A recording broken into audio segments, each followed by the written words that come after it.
Hey! Hey there! Today I'm gonna give you a quick summary of the recently concluded Dev Discord Q&A. To start, we'll head right into quality of life questions. First is a question about the ability to give calibers to friends. This was already considered, but there are anticipated issues around the implementation, so it's currently on hold. The dev might also remap the key binding for the interact button on consoles. The dev will also check if displaying the skill cooldown in a countdown is possible to implement, as they like the idea of that. HUD customization is an idea the devs like, but has no solid plan for it. But expect this in the near future. So as full HUD customization. Japanese voiceovers has also been requested, but it isn't part of the plans yet, as it's difficult to implement. Probably because it's going to take time and is going to be expensive. They are also planning to expand the leaderboards to other contents, but might not be necessary for 400% and other faster contents. The devs also believe that party play might be a concern for the game, since it may be an unfair disadvantage to solo players. They plan to keep rewards the same while being in a party was structured to clearing the content faster. I personally would like the devs to understand that incentivizing group play is healthy for the game. That's because it's free marketing and it's fun, especially if you're playing with friends. For example, Helldivers. It got so popular because it was played mostly by friends.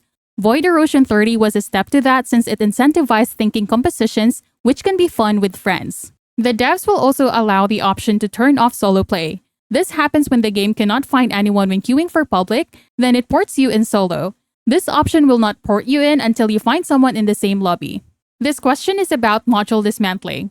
What the question was, if we have a mixed module, duplicate modules gets auto-dismantled. But the devs are considering people who intentionally keeps the modules, so they might add different options or filters for this. We might also be able to sort names alphabetically soon. There are no plans of having a dedicated Whisper chat box, and the ability to collect retired items may be possible in the future. We may now also get a quantity owned on the item thumbnails when making purchases on shop and from the ETA shop. Quantum crystal supply may also be increased after the data review. Restricted word settings may also be reviewed because some normal words are banned. We also won't have the option to turn off other players' skill animations anytime soon. The devs are planning to add an option to choose a smaller HUD UI. The devs are also working on improving the guide systems for newer players and develop a feature to visit past guides, and the devs are also preparing a function that enables players to directly access the web guide for in-game inquiries. Transfer item will allow the transfer of every catalyst and energy activator from normal Descendant to its ultimate form. And the devs are planning to integrate object regeneration after destruction to avoid loading screens and loading times when farming Colossus. This is instead of allowing us to open multiple quantity of amorphous materials in one intercept boss. It also looks like we won't get new Descendant interactions between each Descendants. Walking feature for PC has also been resubmitted to the relevant team. Housing feature is still within their sights but has no details yet, and we may be able to hide others' nicknames as well, though not fully hidden, as it will still display as Descendants. There will also be customization presets to be implemented during the Season 2 Episode 2 update, and split screen feature might not happen anytime soon. For customizations, skin that changes gender isn't on the plans yet, as well as the ability to change our Descendant skin tones. No further plans for the increase in skin parts yet.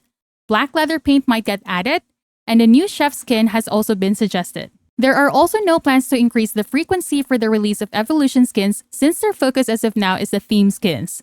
We might soon get more party dresses, gowns, and lace dresses. And the devs are working on various hairstyles, including long hairstyles, but isn't planning to add a feature to remove helmets, masks, and such. Aside from this, red hair dye has also been requested. As mentioned a lot of times before, the devs are continuously fixing undyeable areas in skins, and the Nexon 30th anniversary paint may be available for purchase on the shop. The devs are also working on various plans for summer skins. For collaborations, the reveal will be this summer, and this might overshadow that 2P, isn't it? For fellows, there will be other species as fellows, but horses and wild animals are not considered as of now. We will also be using the same growth materials to level our new fellows. There is a new companion app under development, and there is no definite date yet for the next fellow release after the Labrador Retriever. For content, new fields after Fortress will be added over a longer update cycle, since it needs to be introduced alongside more content, and there are plans to add random encounters and field interactions in the near future. The devs will also discuss countermeasures to address the issue of making multiple weapons for different contents. Though this was not their intention, they will try to fix it. The devs might also adjust the course drop quantity in the Void Erosion, and might ease the difficulty in equipping them. External component readjustment feature will also be introduced in Season 2, Episode 2. A random map generation has been requested for different contents and missions, but implementing a full random map system's presets has its own technical challenges. But they plan to add some randomness in the contents to avoid staleness. Weapon cores are also set to level 10 as its max level, so it's worth farming the core 10s right now. Outpost rework has a low priority. The devs also ensure that in the new Sigma sector content, and probably in any other contents, there will be no paths that is only accessible by Serena. They are also not planning to add assassination or finisher mechanics since TFT is a hack and slash game and it wouldn't fit the pacing. The devs are also not prioritizing adding a new difficulty. Instead, they are making more difficult contents to expand activity and add things for people to do. They are also experimenting on contents to add aside from mobbing or bossing, but haven't found anything yet that would satisfy the players. And their idea of making tanks and healers viable is to make more difficult contents. The devs are also planning to refine the void erosion. Instead of adding more stages, they are thinking of keeping it at stage 30 and might add small incremental additions to the stages. Aside from that, they will be adjusting the Descendants first before removing the skill power penalties in void erosion. Their main goal is to make the combat style in the void erosion to be both skill and weapon based. For Descendants, they are still going to be rebalancing underperforming Descendants including Luna while displaying damage numbers for every player isn't on their plans yet. They are still not going to nerf anyone. They have yet to establish a benchmark and it certainly won't be Freyna or Ines as both are overpowered. The devs might also discuss making Nell and Anais as playable characters, while also discuss about a new female medic Descendant. The devs will also shorten the release intervals of Ultimate Descendants and may possibly change their release orders to cater to male Descendants. On that note, new music will also be released alongside Ultimate Luna. There will also be no other variants on top of the Descendants Ultimate version. We will also see more details about Serena in 2 weeks. And the devs are also thinking about adding a taunt feature for Ajax to utilize tanking. For events, the devs are also considering skin design contests of some sorts, maybe content creator skin contests, no other details provided.